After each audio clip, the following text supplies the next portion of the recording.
नमस्कार। आज के इस विश्लेषण में हम एक ऐसी आधुनिक विडंबना यानी एक मॉडर्न पैराडॉक्स को एक्सप्लोर करने जा रहे हैं जो सच में हमें गहराई से सोचने पर मजबूर कर देगा।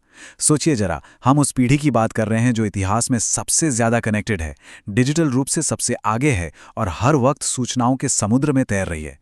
लेकिन फिर भी ये जनरेशन आज एक ऐसी प्राचीन और पुरानी सामाजिक कुरीति से जूझ रही है जिससे तो अब तक पूरी तरह से मिट जाना चाहिए था। हम बात कर रहे हैं जेन जी और उसके जाति व्यवस्था यानी कास्ट सिस्टम के साथ इस अजब रिश्ते की। मैं किसी झाड़ू वाले से पानी नहीं पीऊंगा और मैं अंबेडकर का पुतला जलाऊंगा। ये शब्द सुनकर क्या लगता है? ऐसा लगता है ना, जैसे सदियों पुराने किसी बहुत ही पिछड़े हुए दौर की बात हो रही हो। लेकिन सच तो ये है, और ये असल में चोट करने वाली बात है, कि ये शब्द किसी पुरानी किताब का हिस्सा नहीं है। ये बिल्कुल आधुनिक कॉलेज कैंपसेस और आज के मॉडर्न सोशल मीडिया पर ओपनली गूंजने वाले रियल कमेंट्स हैं। ये सच में हैरान करने वाला है कि इतनी एडवांस दुनिया में ऐसी बातें कितनी आसानी से और खुलेआम हो रही हैं। ओके, चलिए इसमें थोड़ा डीपली उतरते हैं। अगर अब भी किसी को लगता है कि जात-पात सिर्फ बीते कल की कहानी है, तो इन मॉडर्न सच्चाइयों पर नजर डालना एकदम जरूरी हो जाता है। हाल ही में यूपी में एक 15 साल के दलित बच्चे को अपर कास्ट के युवाओं द्वारा फोर्सफुली यूरिन पिलाया गया। गुजरात का किस्सा तो सुनकर ही अजीब लगता है। एक युवा को 24 लोगों की भीड़ ने सिर्फ इसलिए पीटा क्योंकि उसने सनग्लासेस पहनकर प्रोफाइल पिक्चर अपलोड की थी। बिहार में एक दूल्हे को उसकी अपनी ही शादी में घोड़ी से उतार दिया गया और सिर्फ घोड़ी पर बैठने के लिए उसे पुलिस प्रोटेक्शन लेनी पड़ी। और ध्यान देने वाली सबसे बड़ी रियलिटी ये है कि देश में शेड्यूल्ड कास्ट्स और शेड्यूल्ड ट्राइब्स के खिलाफ अब्यूज के साथ 7,000 से भी ज्यादा केसेस ऑफिशियली दर्ज हैं। ये आंकड़े किसी भी आधुनिक समाज के इल्यूजन को तोड़ने के लिए काफी हैं। तो यहां से शुरू होता है भाग 1, जेन जी और जातिवाद, एक आधुनिक विरोधाभास। आखिर एक ऐसी पीढ़ी जो उन्नत शिक्षा और मॉडर्नाइजेशन में बिल्कुल फ्रंट पर है, वो इस भेदभाव भरे ढांचे में आज भी क्यों फंसी हुई है? आइए पहले हिस्ट्री के उन डार्क पैनों को देखते हैं, जहां केरला में ब्रेस्ट टैक्स जैसी क्रूर प्रथा थी, या जहां लोगों को अपनी कमर में झाड़ू बांधकर चलना पड़ता था ताकि जमीन से उनके कदमों के निशान मिट जाएं, लिटरली सिर्फ इसलिए ताकि अपर कास्ट के लोग उस रास्ते पर चल सकें। लेकिन दूसरी तरफ आज का आधुनिक रूप देखिए। सोशल मीडिया पर जाति के अहंकार से भरी रील्स वायरल हो रही हैं और देश के सबसे टॉप एजुकेशनल कैंपसेस में भेदभाव भरी ग्राफिटी लिखी जा रही है। एक ऐसे अतीत का गौरवगान करना जिसने इतना शोषण किया हो, यह सच में एक बहुत ही असहज करने वाली आयरनी है। अब आते हैं भाग 2 पर, इतिहास और डीएनए विभाजन की कोडिंग। चलिए थोड़ा आगे बढ़ते हैं और देखते हैं कि ये सब बिल्ड कैसे होता है। आज के इस बिहेवियर को पूरी तरह समझने के लिए हमें हिस्ट्री के रूट्स तक जाना होगा। प्राचीन काल की बात करें तो ऋग्वेदा में ऑक्यूपेशंस यानी कर्म के आधार पर ग्रुप्स का जिक्र मिलता है। भागवत गीता भी यही कहती है कि यह व्यवस्था जन्म पर नहीं बल्कि मेरिट और गुणों पर आधारित थी। उस वक्त फ्लूइडिटी थी, एक जाति का व्यक्ति दूसरी जाति में शादी कर सकता था।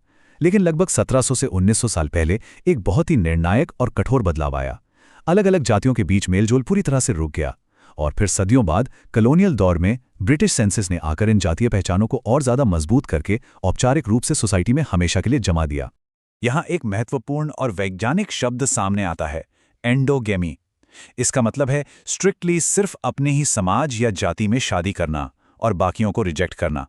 हाल ही में हार्वर्ड के एक ब्रिलियंट डीएनए स्टडी ने देश भर के 132 भारतीयों के डीएनए को स्कैन किया और नतीजे बिल्कुल चौंकाने वाले थे। साइंस ओपनली प्रूव करता है कि डीएनए में मिक्स होने का प्रोसेस लगभग 1700 से 1900 साल पहले पूरी तरह रुक गया था। यानी कि इस प्रथा ने जाति को सिर्फ एक सोसाइटी का विचार नहीं रहने दिया, बल्कि इसने इस भेदभाव को इंसानी डीएनए के अंदर हमेशा के लिए लॉक कर दिया।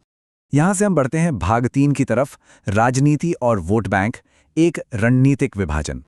अब एक बड़ा सवाल ये उठता है कि आज की मॉडर्न दुनिया में इन आनुवंशिक और सामाजिक विभाजनों को जिंदा आखिर कौन रखे हुए है? जवाब हमारे पॉलिटिकल सिस्टम में छिपा है। एक बहुत ही मशहूर लाइन है, Indians don't cast their vote their caste. 1857 के रिवोल्ट के बाद ब्रिटिशर्स की जो डिवाइड एंड रूल की नीति थी, वही एग्जैक्टली आधुनिक वोट बैंक की राजनीति में इवॉल्व हो गई है। डेटा हमें बताता है कि आज भी 30 से 40% वोटर्स ओपनली एडमिट करते हैं कि उनका वोट सीधे तौर पर उनकी जाति द्वारा ही तय होता है। जब राजनीति और पावर जीतने का मूल आधार ही जाति बन जाए, तो कोई सोसाइटी खुद को उससे मुक्त कैसे कर सकती है? इससे हम पहुंचते हैं भाग 4 पर, आरक्षण पर बहस, अग्रिम पंक्ति पर टकराव। और ये बेहद बखूबी इलस्ट्रेट करता है कि टकराव आखिर कहाँ है। इस राजनीतिक पहलू के अलावा आरक्षण यानी रिजर्वेशन एक ऐसा सिस्टम है जहां किसी भी युवा का जाति व्यवस्था के साथ पहला औपचारिक आमना सामना होता है। यहां इस फ्रिक्शन के दोनों पक्षों को बिल्कुल निष्पक्ष रूप से समझना जरूरी है। एक तरफ जनरल कैटेगरी का व्यू है जहां फोकस हाई कट ऑफ्स, बहुत ही लिमिटेड सीट्स और बढ़ती युवा बेरोजगारी पर होता है। उन्हें लगता है कि ये सिस्टम उनके साथ अनफेयर है। वहीं दूसरी तरफ डिप्रेस्ड क्लासेस का व्यू है। वो पिछली कई पीढ़ियों की गेट कीपिंग और आज भी चल रहे डिस्क्रिमिनेशन को देखते हैं। उनके लिए सोसाइटी में बराबरी तक पहुंचने का और रिप्रेजेंटेशन का ये एकमात्र तरीका है। दोनों ही पक्ष एक ठोस और वास्तविक परेशानी को दर्शाते हैं, जिसके कारण ये पूरी बहस इतनी जटिल और सेंसिटिव हो जाती है। आइए अब देखते हैं भाग 5, समाज की अदृश्य दीवारें, आधुनिक जीवन का बुलबुला। राजनीति और एडमिशन फॉर्म्स की इन बातों से थोड़ा हटकर अगर हम डेली लाइफ में झांकें तो हमें दिखेगा कि हमारे आपस में आज भी कुछ अदृश्य दीवारें खड़ी हैं। ये सर्वे डेटा एक आईना है। देश भर में जब लोगों से पूछा गया तो 25% लोगों ने एक मार्जिनलाइज कास्ट के व्यक्ति को अपने पड़ोसी के रूप में स्वीकार करने से ओपनली इनकार कर दिया। बाकी 75% या तो हाँ कहते हैं या अनश्योर हैं। ये बात साफ साबित करती है कि फिजिकल और रेसिडेंशियल सेग्रीगेशन कोई पुराने ज़माने की कहानी नहीं है, ये बिल्कुल आज की रियलिटी है। और दोस्ती के दायरे की बात करें, जिसे हम सबसे पर्सनल पसंद मानते हैं, वहाँ भी आंकड़े चौंकाने वाले हैं। आधी आबादी यानी पूरे 50% लोग एक ऐसे एको चेंबर में रहते हैं जहां उनके सारे दोस्त कंप्लीटली उन्हीं की जाति के होते हैं। बाकी 50% की दोस्ती मिक्स्ड होती है। इसका मतलब यह है कि हमारे सबसे करीबी और इनफॉर्मल रिश्ते भी उन्हीं अदृश्य दीवारों के अंदर लिमिटेड हैं। अब इस डेटा के बारे में जो सबसे इंटरेस्टिंग बात है वो ये है कि ये नंबर 1% से भी कम है, लेस देन 1%। एक जाने माने मैट्रिमोनियल साइट ने एक छोटा सा एक्सपेरिमेंट किया।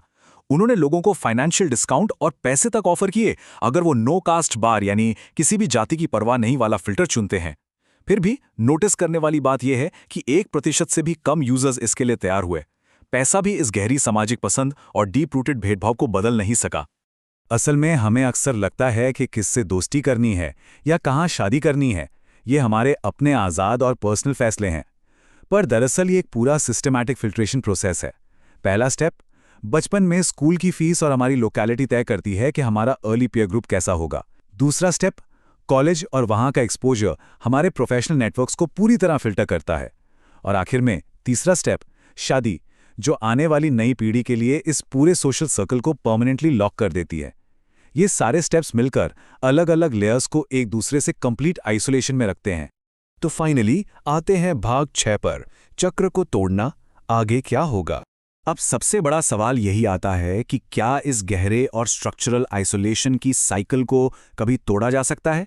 क्योंकि ये समस्या स्ट्रक्चरल है, इसीलिए इसके सॉल्यूशंस भी स्ट्रक्चरली होने होंगे।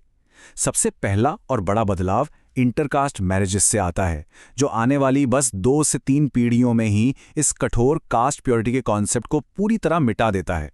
दूसरा कदम है पॉलिसी रिव्यू, यानी आरक्षण जैसी व्यवस्थाओं को इम्पार्शली रिकंसिडर करना, ताकि असल इकोनॉमिक भेदभाव का सही समाधान निकाला जा सके। और तीसरा सबसे प्रैक्टिकल कदम जो हम ले सकते हैं वो है इंटेंशनली अपने पर्सनल नेटवर्क्स को डाइवर्सिफाई करना, मिक्स्ड दोस्त बनाना और यहाँ तक कि नई भाषाएं सीखना, ताकि पर्सपेक्टिव्स ब्रॉड हो सकें और ये पुराने सामाजिक बबल्स हमेशा के लिए टूट सकें। इस विश्लेषण को खत्म करने से पहले एक बड़ा और थोड़ा प्रोवोकेटिव सवाल हम सबके सामने है। क्या इतिहास की सबसे कनेक्टेड, मॉडर्न और डिजिटल तकनीक से लैस ये पीढ़ी चुपचाप इन अदृश्य दीवारों को ऐसे ही अपनाएगी और पुराना अतीत दोहराएगी, या फिर आखिरकार सदियों पुरानी साइकिल को पूरी तरह से तोड़ देगी? ये एक ऐसा प्रश्न है जिसका जवाब आने वाला वक्त ही देगा, लेकिन इस पर आज अभी गहराई से विचार करना बहुत जरूरी है। धन्यवाद।